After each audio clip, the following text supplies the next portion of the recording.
Welcome, everyone, to the L7C podcast. And today, the queen of the L7C is back for her first episode of 2021, Chelsea Police. How are you doing today, ma'am? I'm doing well. Happy to be back.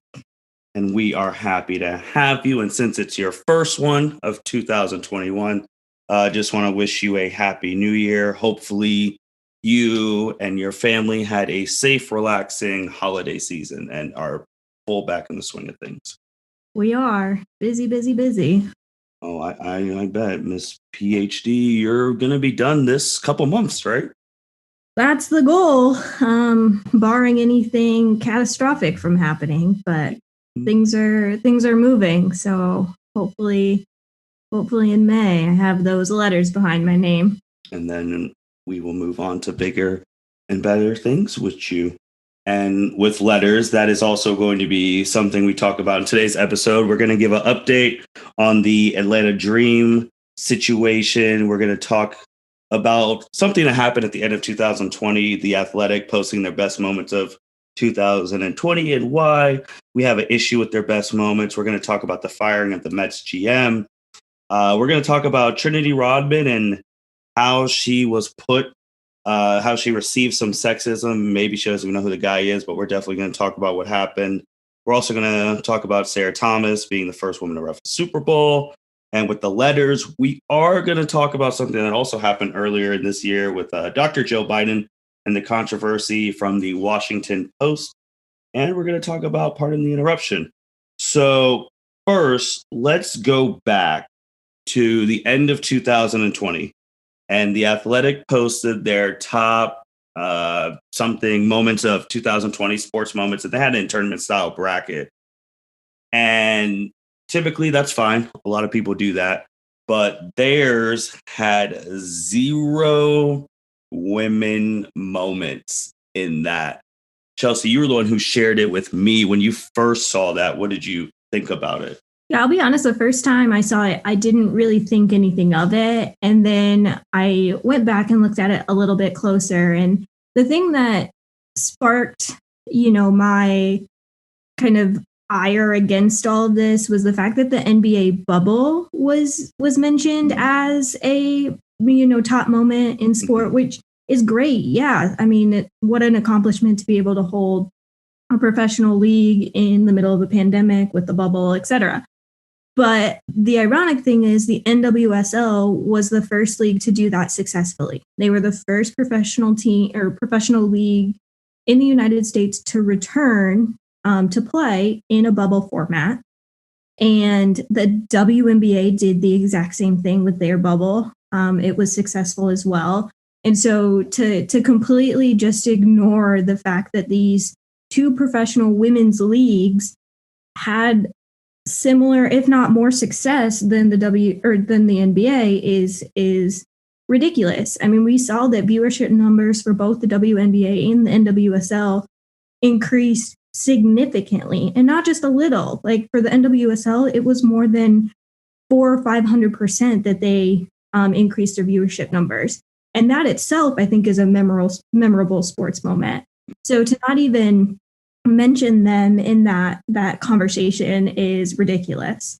But even more so, the thing that kind of threw me is the only thing that really had anything to do with women was the Marlins hiring of the first female GM in the MLB, which again is great. That was a stellar sports moment, but it was more women in sport adjacent. And they were giving credit to the Marlins for making that hire rather than giving her the credit for being in that role. So do you think that it was just a lapse in whoever was making the brackets over there in the Athletic, or they just didn't care?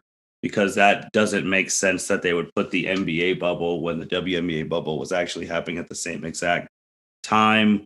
I know they got a lot of flack in their comment section, and then I think they did a revised thing or a different tournament thing. But do you just think that they just completely forgot and it wasn't in their mind, or they just didn't care?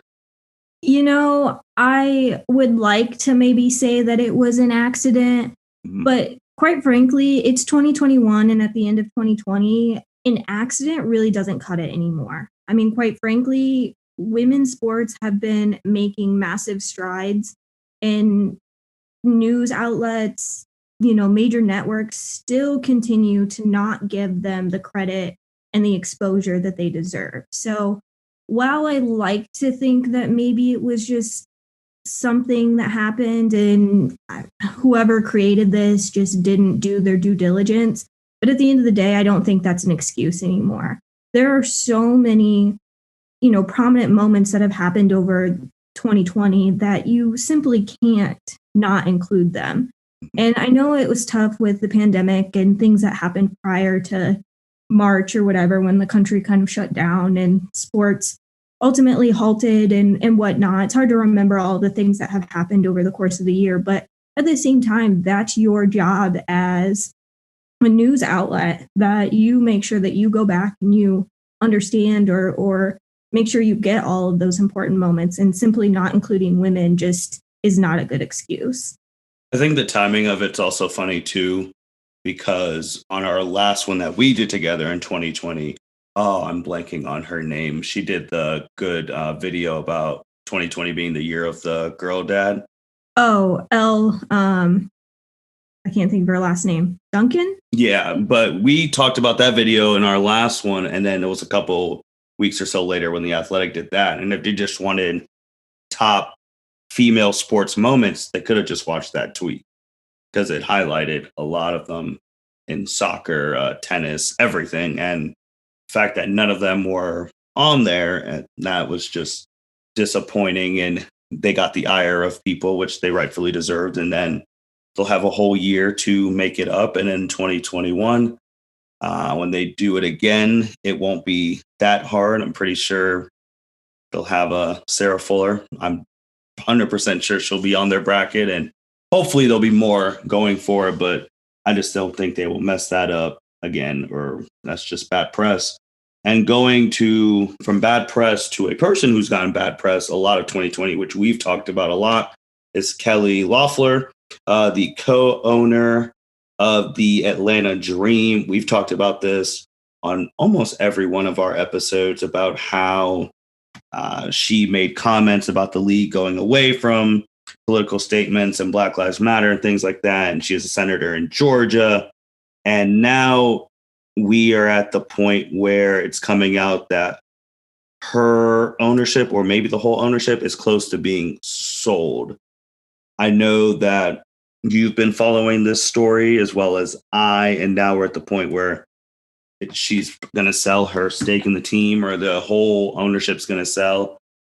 Do you feel like the pushback from the WNBA and her players wearing shirts telling everyone to vote against her, and her actually losing that Georgia runoff, was just that letter to, yeah, I got to get off this team?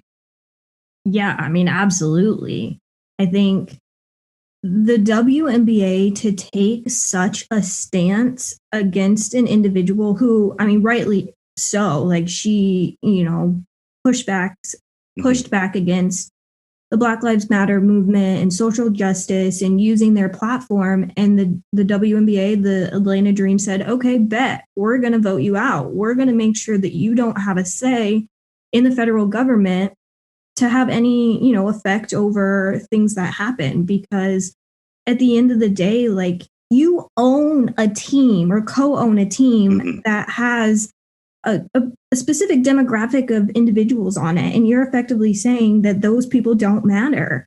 And I mean, if she didn't sell, I highly doubt any of those players were going to play for her. They certainly, in the new season, were going to do something to say, hey, we're not putting up with this until she's gone. And the fact that the WNBA itself didn't do more to kind of push her out, and maybe they did behind the scenes, we just didn't see it kind of in the public eye, blows my mind a little bit, just because of how, progressive the WNBA has been and how supportive some of the upper management and the commissioner have been for the athletes, and not to really get themselves involved in a situation like that kind of blows my mind. But, at the end of the day, they used their platforms and they were successful in helping her opponent get elected. And I can't think of another time where something like that has happened. And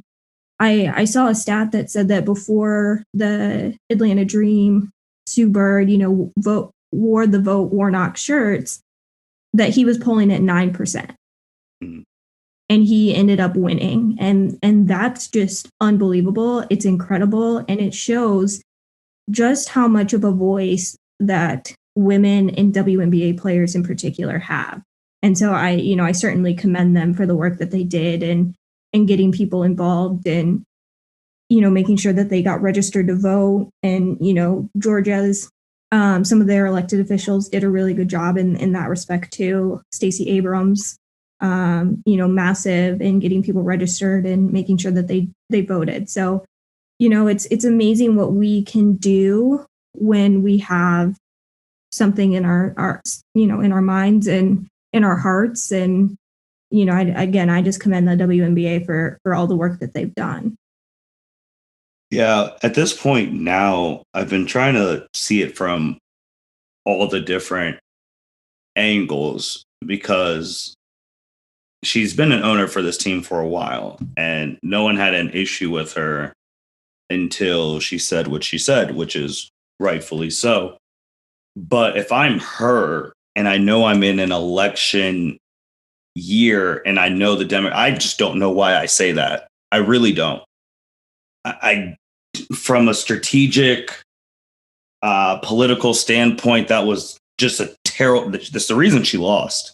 Like it's the 100% reason she lost. I don't know why she said that in any year, let alone an election year for herself. And with all of the WNBA athletes and players who all have their big social media platforms, and then you have everyone liking, retweeting, sharing on Instagram, those same things, spreading the word. And then you have the other people outside of the WNBA, like LeBron James and them saying stuff like that, who I don't understand what her advisory team was doing from that standpoint, because as bad as it is, a lot of these athletes have cult followings and they're going to listen to whatever the athlete said. So if you say that, and then you're just painted in a way that none of these fans on the team are going to vote for you and you lost. And then my other thing on this that we talked about is when we looked up who the other co-owner of the team is, and she's on the board of trustees of Spelman College, and she does all of these things. So I don't understand why she never said anything to Kelly saying, hey, this isn't okay. I understand that you don't want political statements in sports, which that's your opinion. That's fine. But for you to just say that to denounce Black Lives Matter when a lot of your players are African American, that just wasn't smart. So I just don't understand what she was thinking. Yeah, no, I totally agree. And then the other thing is, so we were talking about, bad press or erasing women in sport. Well, Sports Illustrated, came out with their social justice or activist individuals of the year, or something along those lines. And we had people like LeBron James, Naomi Osaka, but the one that was a little bit controversial was Breanna Stewart. And certainly she's done a ton of work to, promote social justice and be at the forefront of some of this. But, people had an issue with it that it wasn't, either a Black WNBA player or the WNBA as a whole, because collectively they all came together and, for the most part, maybe there were some that didn't necessarily agree with this, but we really didn't hear about it. They all came together and, had this unified message about equality and fighting racial injustice and being activists, etc. And for the WNBA not to be recognized as an activist of the year, whatever that title was, people were really upset. And I agree with that. I think, Breanna Stewart's done a lot and she's, been at the forefront of the WNBA, but to erase an entire group of people to put one individual at the face of that movement, I think really rubbed people the wrong way. Because again, it's this thing of you're effectively erasing Black women, and that happens time and time again. And unfortunately, in this day and age, there's no reason to do it. And you could have picked, Maya Moore. You could have picked any number of Black athletes, or Black women that are in the WNBA to be the face of that movement. The other two were LeBron and who was the other one you just said? Naomi. Yeah.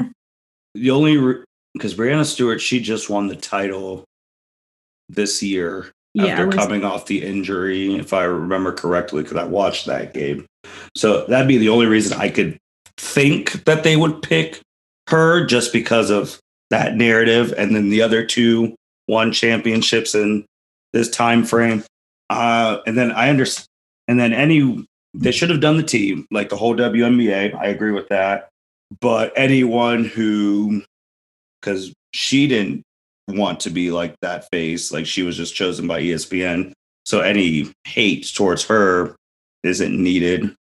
But I agree that it should have been the whole WNBA as a whole, because they've all been collectively about the social justice thing.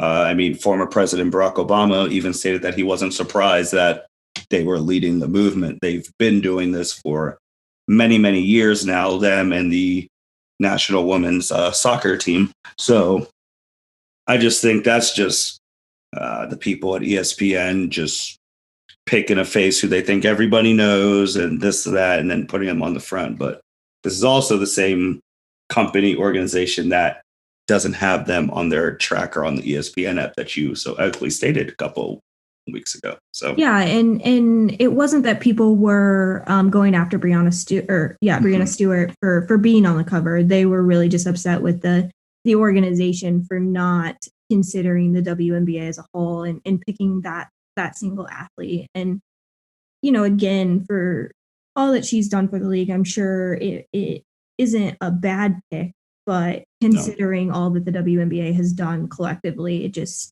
didn't make sense in the context of what the award was for that moment. Yeah, it should have just been the whole WNBA. The deal hasn't been done yet. We don't even know who's buying the team from Atlanta yet. There's been no public names said yet. So we're going to definitely keep track of that and see how it goes going forward.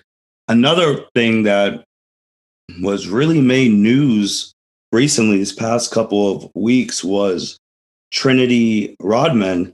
And Chelsea, I would just like for you to just chronicleize how we got to Trinity, who is the daughter of NBA Hall of Famer Dennis Rodman, but she was selected number 2 overall in the draft. But some people don't want to call her Trinity, and I know that has you super hot. So let's jump into that.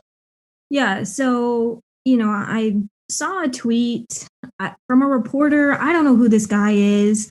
After this happened, his profile was effectively gone, no trace of him. So he basically posted an article that said Dennis Rodman's daughter declares for the NWSL draft. Somebody, took issue with what he said and quoted it and said, well, why don't you try using her name? And he responded, her name is Dennis Rodman's daughter until she proves otherwise. And quite frankly, that got me pretty fired up. Like, yes, Dennis Rodman is a massive figure. He is her dad. But to not even mention her name, like, that's ridiculous. And then on top of that, when somebody calls you out for it, to double down and say, nah, that's her name until, she proves otherwise. You would absolutely not do that to a male athlete who has a famous dad, without a doubt. Like, we talk about, LeBron's kids or Dwayne Wade's kids, you know their names. Mm-hmm. And they're often referenced by their names. They're not just LeBron James's son or Dwayne Wade's son. And in some cases, yes. But for someone to blatantly just be like, yeah, I'm not even going to mention her name, like, that's a load of crap, in my opinion, for lack of a better term, I guess.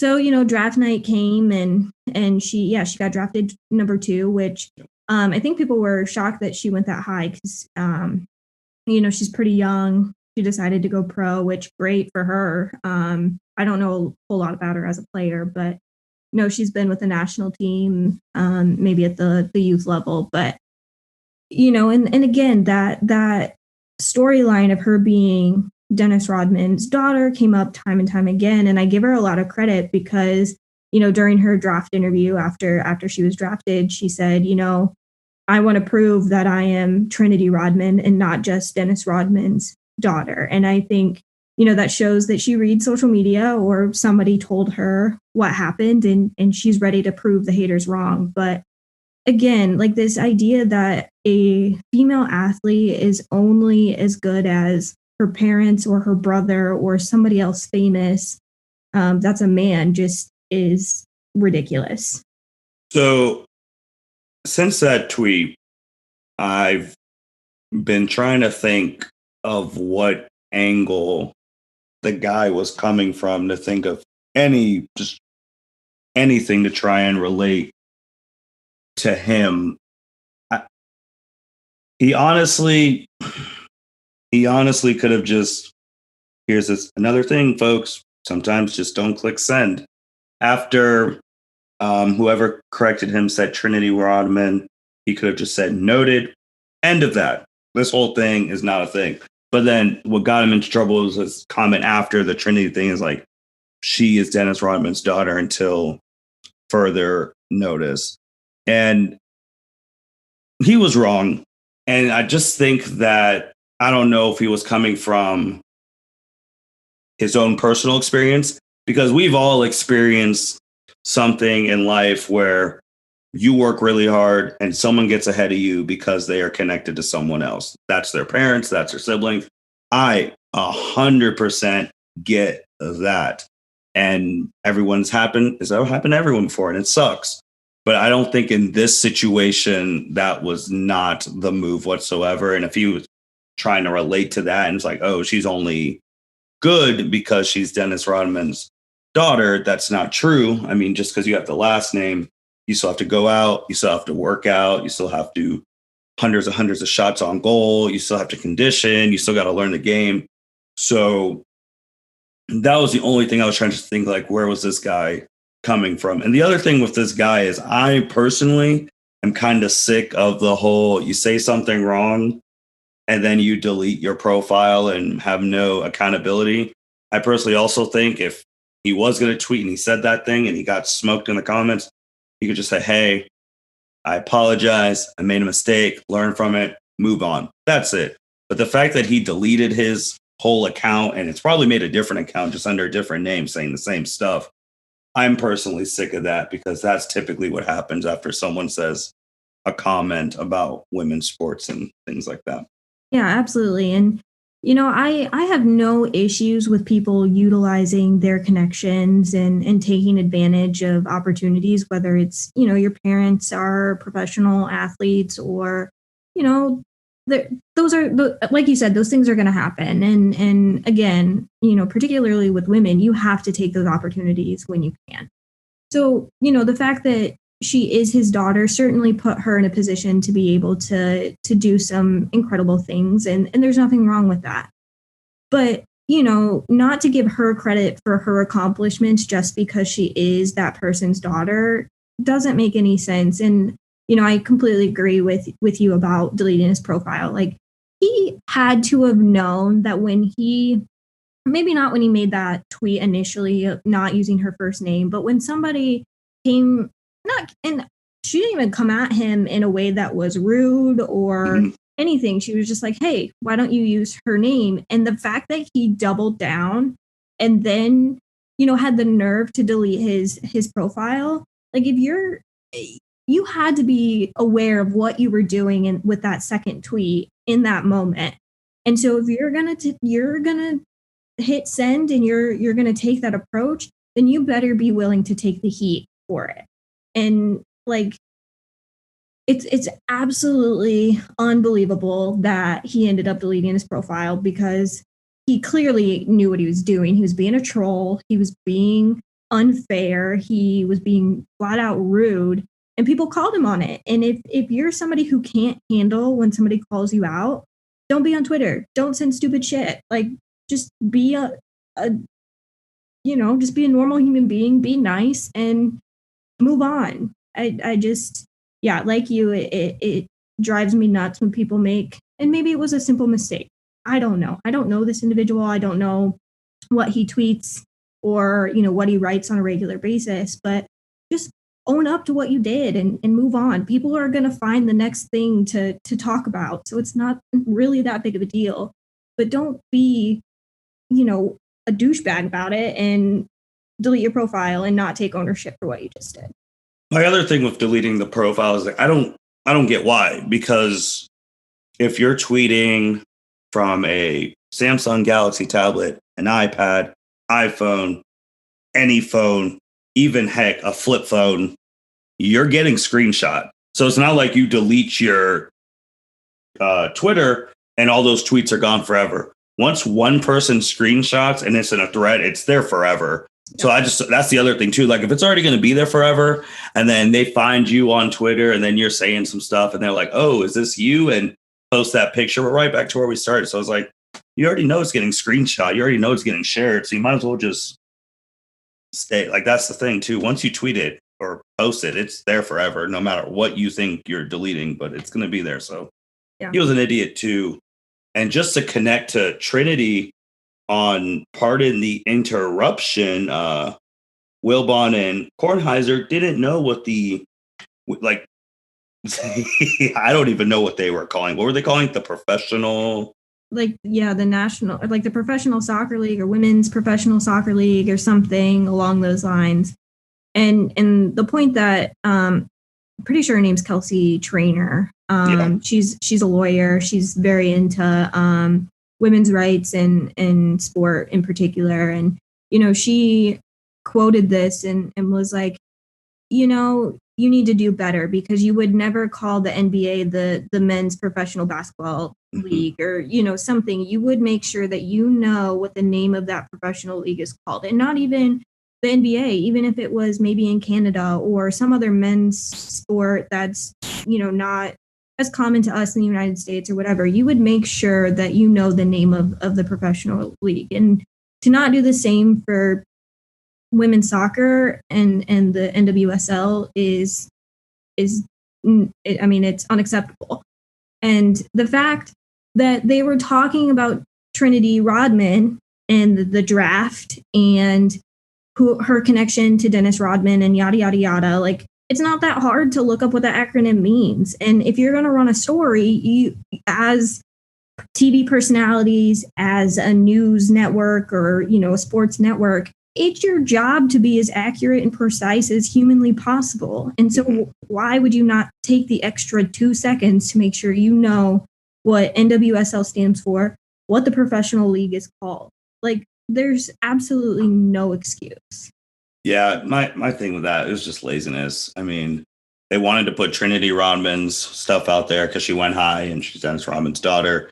And that was just laziness. But ESPN, which they'll always say they champion this and that and this and that, but then you see the small things like that. It's like, are you really championing women's stuff? Or are you just putting it out there just because it was a famous person's child who went number 2? But I just equate that to laziness. But to go off of ESPN, let's go to some Major League Baseball and let's go to the Mets.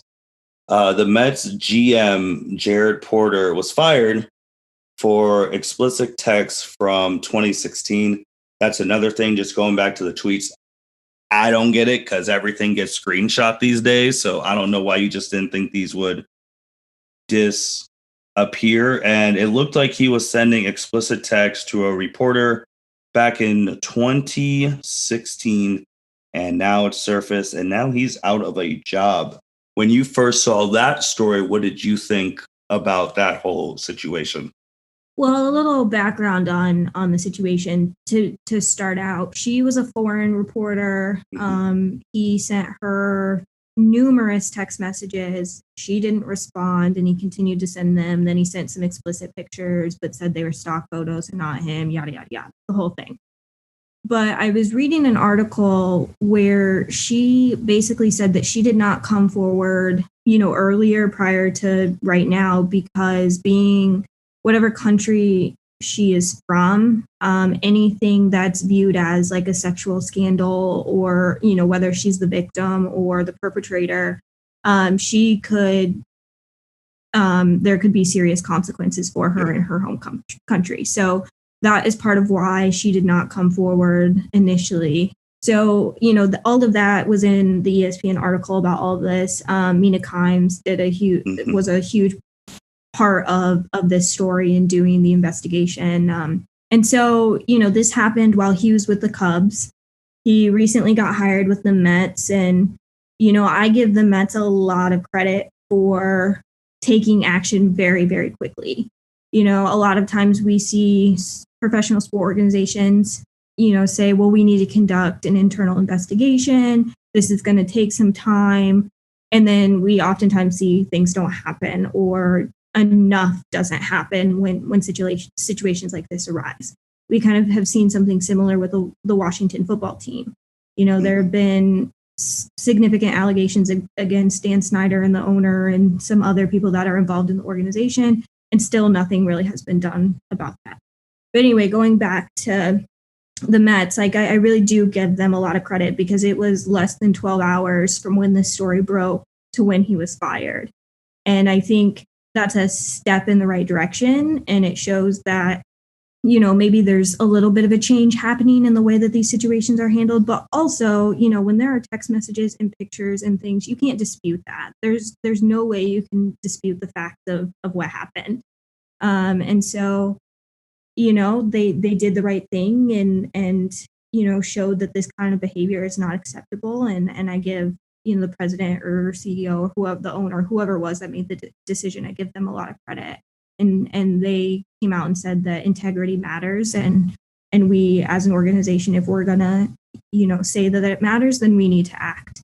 And so, good for them.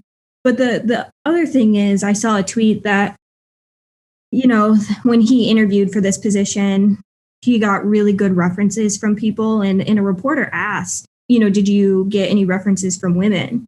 And that individual responded and said, no, we didn't. And that, somebody I saw in the comments was like, well, there's not women in high ranking positions to ask for a reference. And, somebody else came back and said, there are people that are in women that are in PR, front office positions, maybe not in the, not CEOs or CFOs or anything like that, but there are women in baseball organizations, the professional baseball organizations, that you could have asked easily. And maybe something else would have come up before they even hired him. Who knows? But I think it's very interesting that somebody asked that question, number one, and number two, that somebody that high in an organization wouldn't even think to get, perspectives from a diverse group of people, because how you treat people matters. And certainly he's going to treat, based on what happened with him, he's going to clearly treat men differently than he does women. And so, if just one woman had said, no, don't hire this individual, maybe, he wouldn't have gotten fired or wouldn't have gotten hired in the first place. Couple of things on that.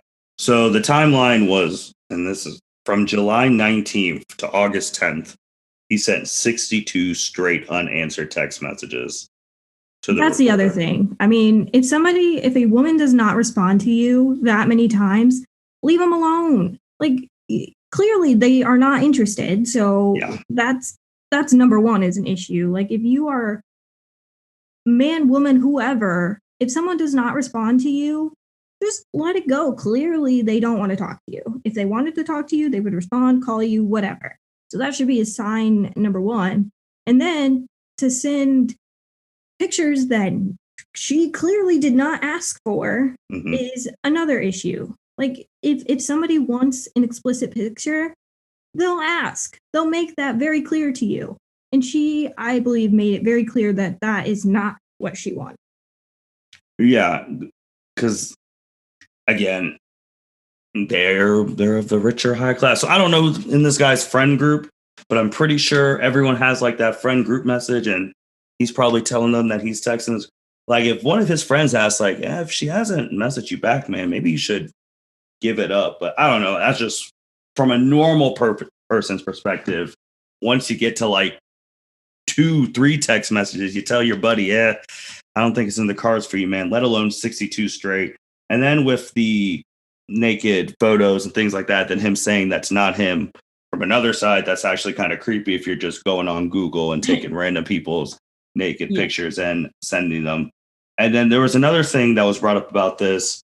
Paige Spiranak, she is a golfer. She talked about how this happens to her all the time. And I know who Paige is. I've seen her golf before, and she's gotten flack from the golf community because she's very attractive and things like that. You know the whole spiel, the way you dress, blah, blah, blah, blah. And she said that this happens a lot in like her DMs on Instagram and stuff like that. And I just wanted to bring that up because just because this story came out and you gave them credit, they got rid of him quickly. This isn't like a one-time thing. This is happening all over then, now, and probably forever. It's a huge problem. It's underreported.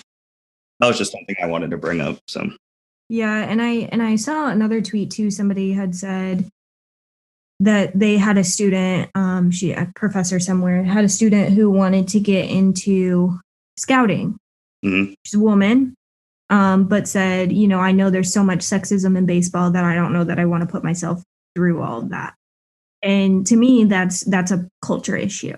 There should be no reason that if I want to be a baseball scout or a football scout or be a baseball coach or a football coach, there should be no reason that I'm scared to do that because I'm afraid that I'm, going to be, harassed or, people aren't going to believe that I can do my job or simply just discounted because I'm a woman and baseball and some of those other sports are a man's club. Like that, as we've talked about before, like we are breaking through every day. And, for that to still be an issue and like you mentioned, it's going to be an issue forever because, God forbid there's an attractive woman who does a really good job at whatever it is. And that can't possibly be true at the same time that you can't be attractive and good at what you do. And that suddenly that means that men can, come into your DMs and talk about how attractive you are or,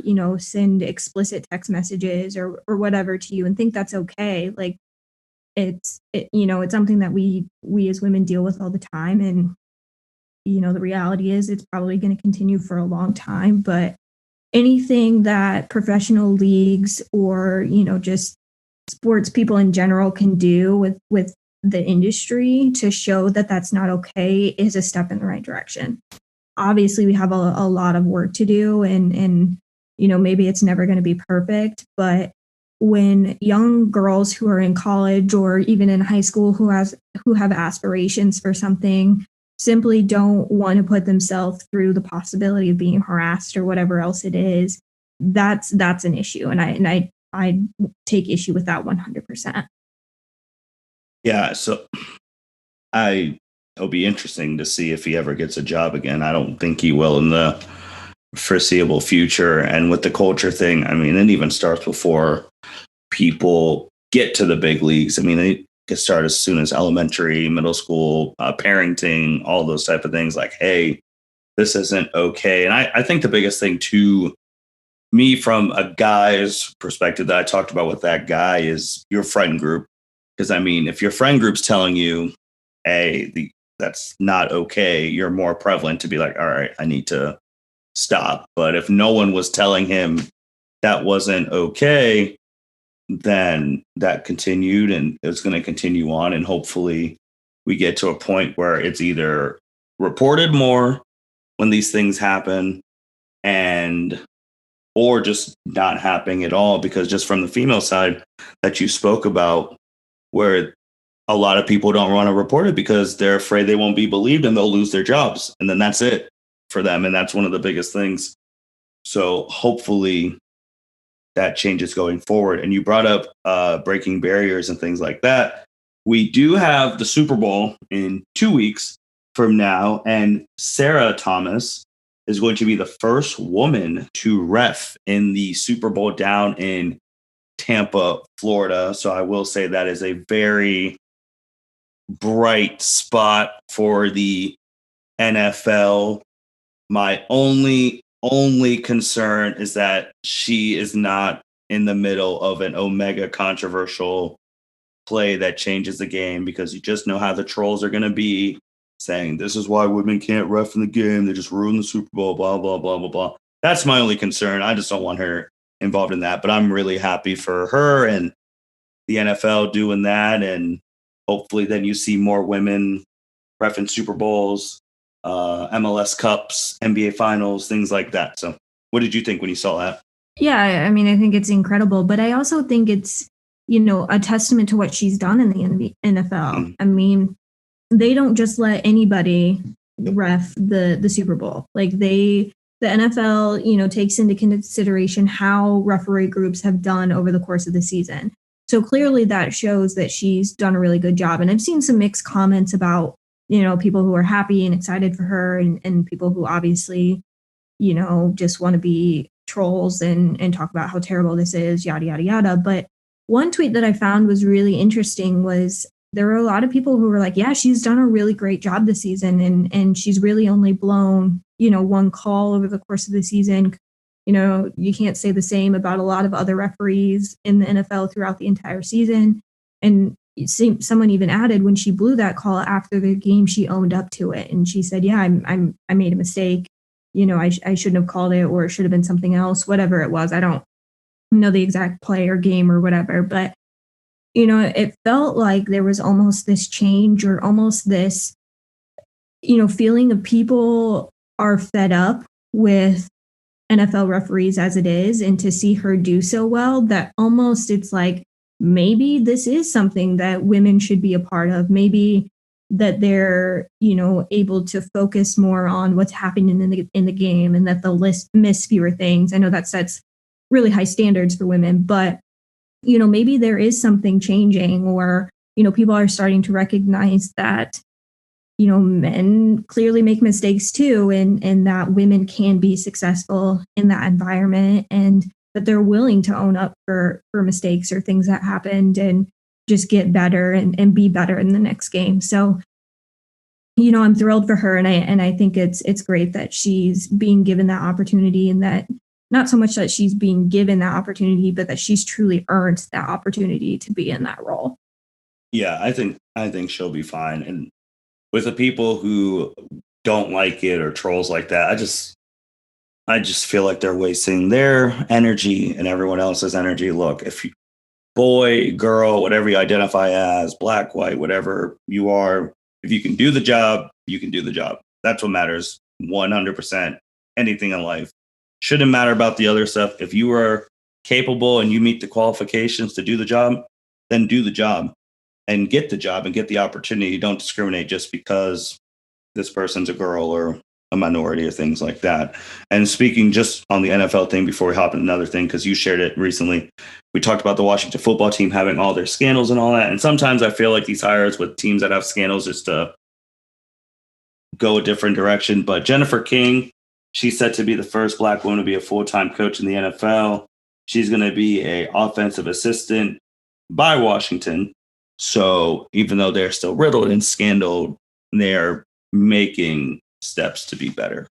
Yeah, and I think maybe that's a Ron Rivera thing. I think he's very well respected in the NFL, and he has like a, not a following, but he's been one that's been progressive, and like some other coaches have basically said, if you can do the job, you're going to do the job, like the Bruce Arians, things like that. Mm-hmm.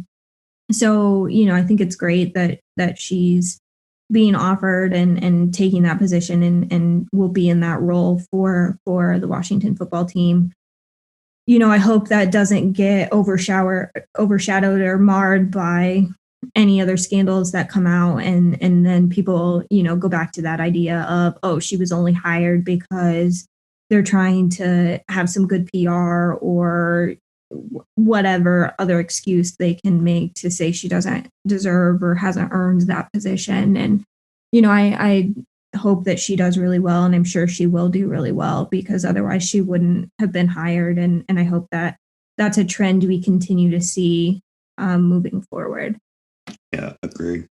This next thing, I know Chelsea talks all sports. She loves sports. You guys have heard her podcast. She just loves sports. But this one it's not a sports topic, but it's more a women in general topic, which most of our podcasts have an overarching theme of just women in general. It's just we talk about the ones in sports.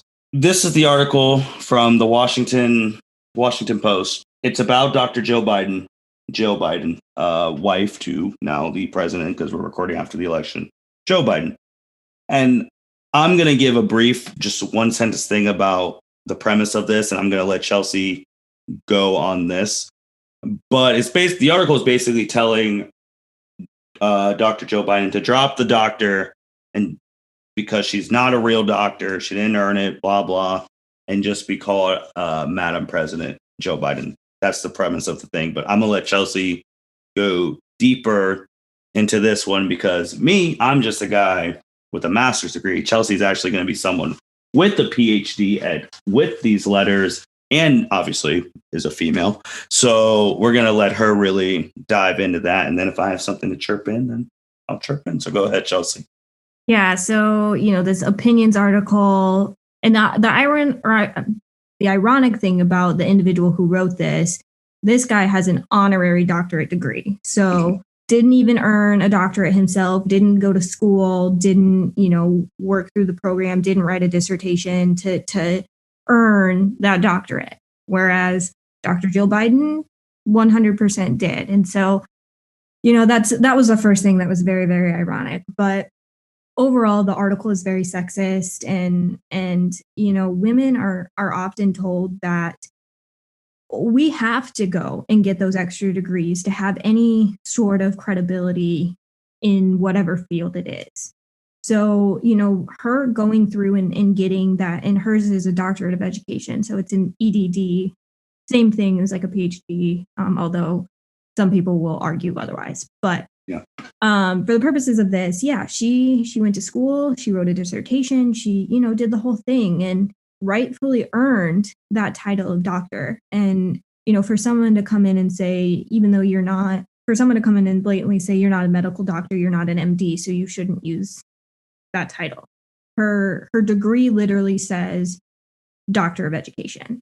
So to not allow her to use that title is ridiculous.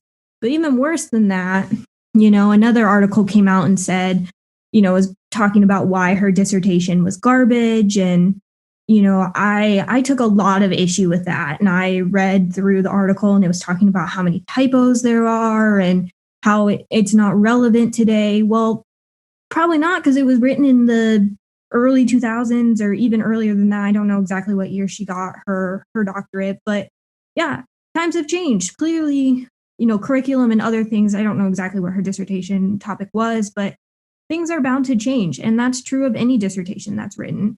We do more research, we learn more things. And so those dissertations don't always hold true. But the reality is that she wrote that dissertation. She did everything she needed to. And in my program and in a lot of other programs, they talk about there's no perfect dissertation, but a good dissertation is a done dissertation. And, she got her dissertation done. She filled all the requirements, and therefore should be called Dr. Jill Biden. And when I, have my PhD, heck yeah, I'm going to make people call me Dr. Chelsea Police. Like, I earned that. That's me. That's not somebody else. I didn't go to school for 20 plus years not to have that title used. And so for someone who, God knows who this person even is, to come in and say, yeah, she just needs to drop that title and just be the First Lady of the United States. Well, she can be the First Lady of the United States and still be Dr. Jill Biden. Not to mention, she's still going to be a professor. She's still going to teach. And so, even more so, using that title is important, especially for women in academia. It's a respect thing. And, unfortunately, you get a lot more respect when you have those letters after your name or you have that title. People don't feel like they can walk all over you. Again, it's this idea of credibility. And so it really got me fired up because I know I'm going to be in a similar position in a few months where that title means a lot more to me than just a degree.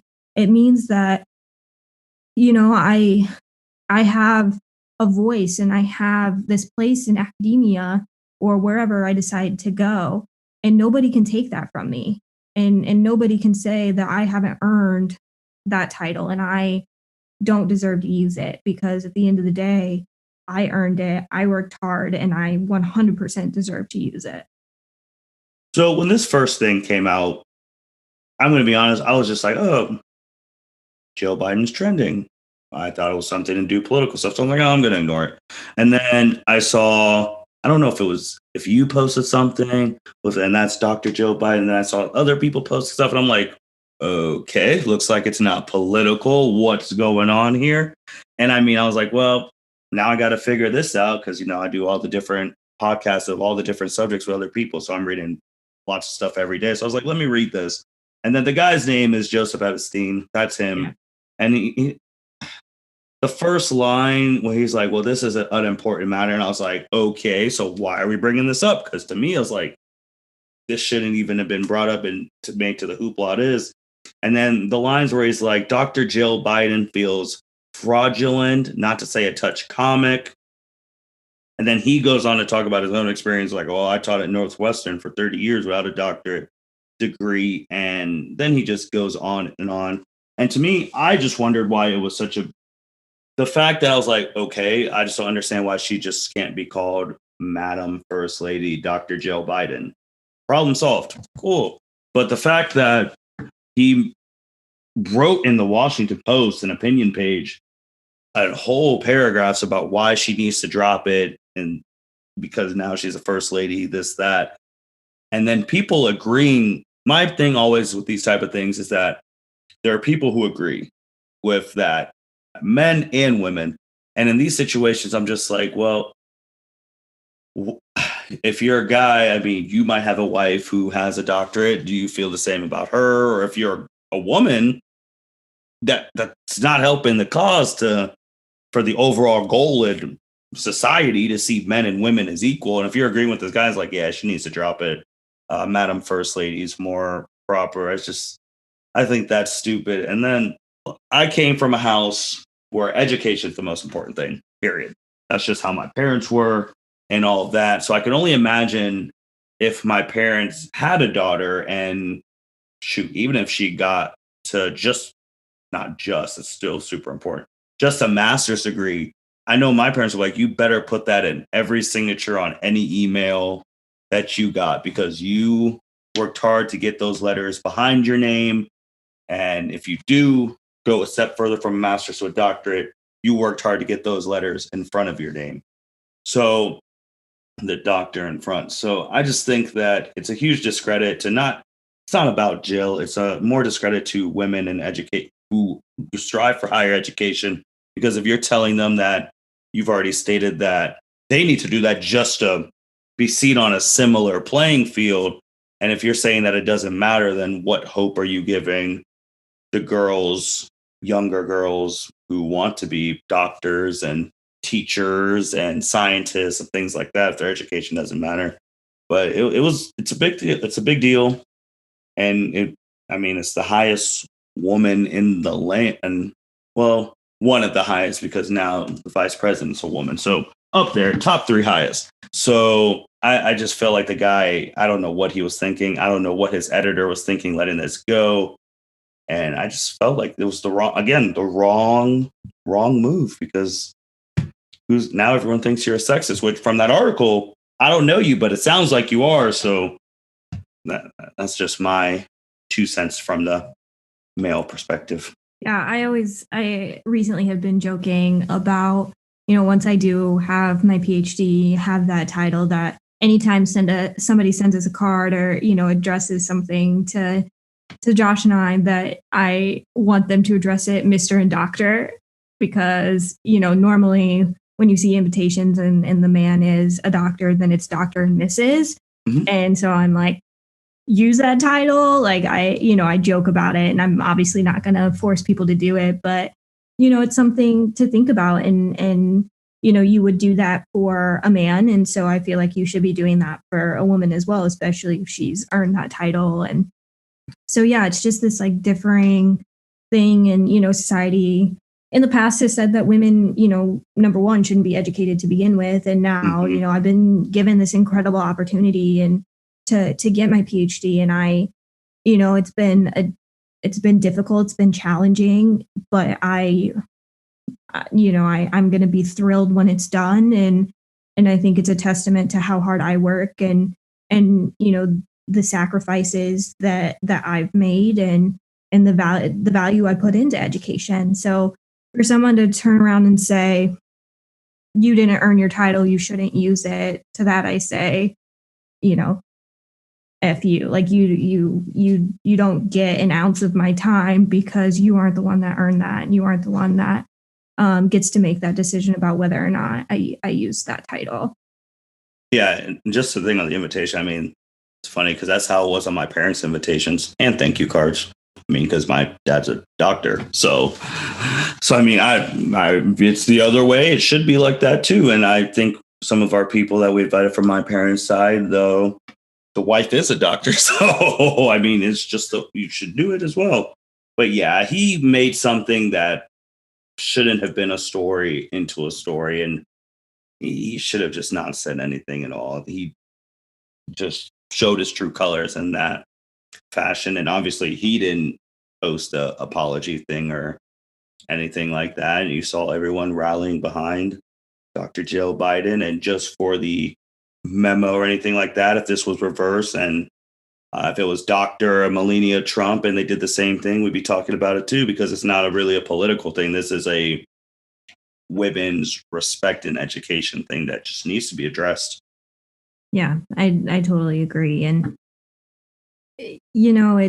it's something that we continue to deal with. And, oftentimes men have an issue with successful women and with powerful women. And that's an issue with them. That's, certainly not an issue with a woman, but, they will be the ones who, take the hit because there's a man who can't stand the fact that a woman's successful. And again, that's not my problem. It shouldn't be my problem. But if somebody has a problem with it, I'm going to hear about it. And, that's unfortunate, and it shouldn't be that way. But that's kind of the reality. And you just prove people wrong and you keep moving forward. Yeah. And even off to that, you wouldn't be surprised, but maybe the viewers and listeners would be surprised of how many guys, if you just went in the streets and did a survey of like, how successful would you want your future partner or current partner to be? And they'll be like, oh, I'd want them to be successful, but just not as successful as me. So there's a lot of people who just want them to be a notch lower, which is a problem, because I mean, that's from upbringing, things like that, and what social norms you've been around, saying that the guy always has to be more successful than the woman, and then that creeps into the workplace. And here we are in 2021 with those same issues. But yeah, I was reading a Reddit thread recently about a guy who was talking about how, his significant other makes more money than him, but, only works a few hours a day. And that he was really upset that he works so hard, but doesn't, make a lot of money. And he was like asking if he was in the wrong about having this opinion. And people were like, heck yeah, you're wrong. Like, it sounds like you're jealous that, she has a much better job, and that, she's working the system to where she can get everything she needs done and get paid more, whereas your whatever position you're in just isn't as lucrative. So you need to figure yourself out and figure out why you're having these feelings, because that's ridiculous. You should be happy that your significant other is successful and doing a great job and earning this living for herself, and potentially for you if, you're splitting earnings or whatever. So people were just like, yeah, step off this high horse that you're currently on. Were they married? I don't know. I don't remember exactly. I think maybe they were engaged but not married. Well, if they're engaged and the goal obviously when you're engaged is to get married, then he should be seeing it, because either or, no matter if you're making this or you're making this, but if you're engaged and you're going to get married, somehow that money's just going to come towards each other regardless if it's paying a mortgage. So you should be happy that they're making some bank, because then they could pay for certain things of the house where they still have some money left over and you could pay for certain things. However you do your marriage structure. But I mean, once you're married, even separate bank accounts, combined bank accounts, your money is going to be going towards your significant other in the ways of keeping the lights on and paying the bills. So he shouldn't be worried about that. But yeah, it's a really good example of the things that, women have to deal with because of men who just can't handle when women are successful.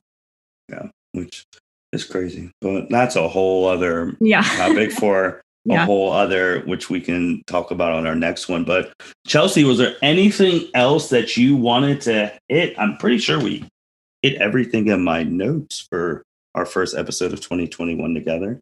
I don't think so. The U.S. women are playing right now, playing Colombia. So right now? As of right now? Oh, as of recording. Okay. Yeah. ESPN2.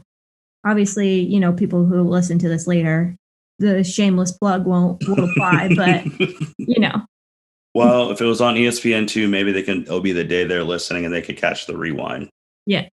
Or if they didn't know they played in the first place, they could be like, oh, let's see what the women's score was back on January 22nd. So they could. But with that being said, thank you everyone for listening to the L7C podcast, wherever you listen, Apple, Google, Spotify, YouTube. Thank you, Chelsea, for being on. I know in our end of year one, which you were on, obviously, one of the biggest goals that we set as a group was to get more women on the L7C podcast.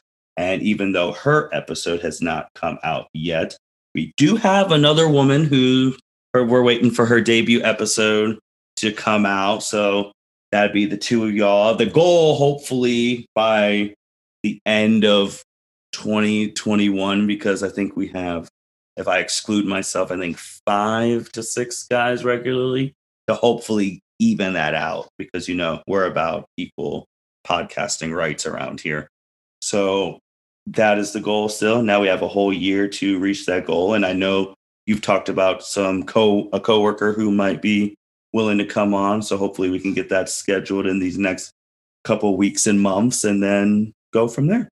Yeah, that's really exciting to hear that there's another woman that has come and talked to you. So definitely looking forward to seeing how that grows, and glad to not be the only one anymore. Yeah, you're the best. Still, you're part of the big three. You, Jacob, and Justin, the top listed people, but gotta sprinkle some more women empowerment in there.